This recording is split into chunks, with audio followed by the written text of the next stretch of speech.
আসসালামু আলাইকুম। আমি আজকে দেখাবো কিভাবে আপনারা উইন্ডোজ 10, উইন্ডোজ 11, উইন্ডোজ 7 এবং উইন্ডোজ 8 এই 4টি অপারেটিং সিস্টেমে আপনারা কিভাবে আপনাদের টাস্ক বারের ব্যাকগ্রাউন্ডটাকে রিমুভ করবেন। দেখতে পাচ্ছেন প্রত্যেকটা আইকনের ব্যাকগ্রাউন্ডটাকে রিমুভ করে শুধু আইকনগুলোই এখানে আছে।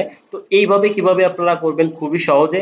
তো সেইটাই আমি আজকে দেখাবো। এজন্য আপনাদের কম্পিউটারে বাই ডিফল্ট ভাবে যেরকম আছে এখানে ব্যাকগ্রাউন্ড থাকা অবস্থায় ঠিক সেইভাবে করে আমি নতুন করে আপনাদেরকে দেখাবো আপনারা এই কাজটা কিভাবে করবেন। ওকে, তো আশা করি আপনাদের কম্পিউটারের ব্যাকগ্রাউন্ড এরকম এই ধরনের ব্যাকগ্রাউন্ড আছে টাস্ক বারে।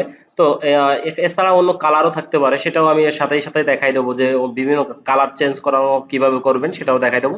আচ্ছা, এবার চলেন শুরু করা যাক। সেটা সেটা করার জন্য সেই সেটিংটা অর্থাৎ ব্যাকগ্রাউন্ডটাকে রিমুভ করার জন্য এই টাস্ক বারের ব্যাকগ্রাউন্ডটাকে রিমুভ করার জন্য এই টাস্ক বারের উপর রাইট ক্লিক করবেন।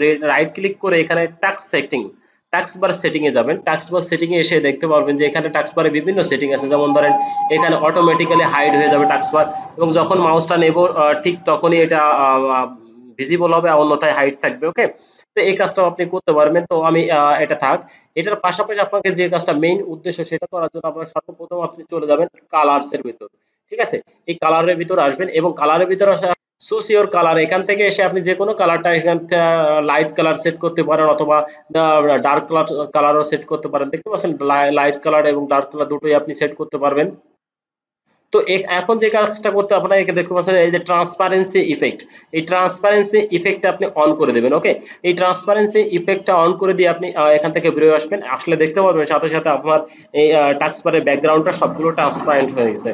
ওকে, যাতে আপনার ব্যাকগ্রাউন্ডটা নেই, প্রত্যেকটা আইকনের ট্রান্সপারেন্সি হয়ে গেছে। ওকে, তো আশা করি আপনি বুঝতে পারছেন কিভাবে এই ট্রান্সপারেন্সি সেটিংটা করবেন। সো ভিডিওটি ভালো লাগলে অবশ্যই লাইক, কমেন্ট এবং সাবস্ক্রাইব করতে বলবেন না। Thanks for watching.